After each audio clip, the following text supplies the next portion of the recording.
Magandang gabi po. Luto ulit tayo ng shorba. Ngayon naman ay shorbat adas.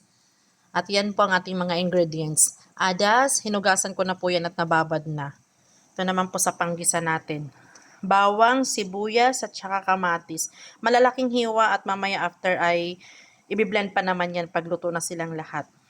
Mga gulay niya, carrots, kusa or zucchini at saka patatas. Sa pampalasa naman, maglalagay lang ako ng salt, black pepper, at saka Maggi. At after pagluto na, lalagyan rin natin siya ng chicken noodle soup. Let's G! At syempre oil sa paggisa natin. Lagay na tayo ng mantika. Hintayin lang natin mainit. At pag mainit na, lagay na natin ang bawang, sibuyas at kamatis. Hintayin lang natin lumambot at lumabas ang aroma niya.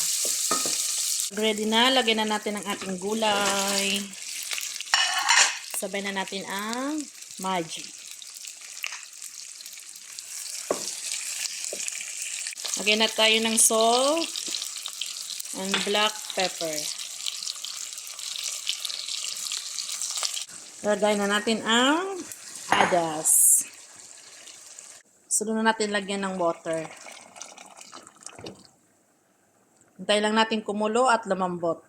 Pag ganyan po, malambot na lahat, blender na natin siya.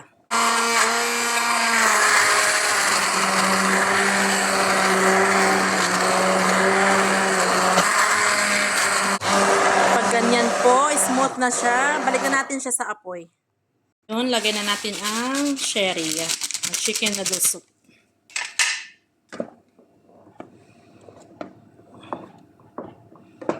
Konting kembot na lang at okay na yan.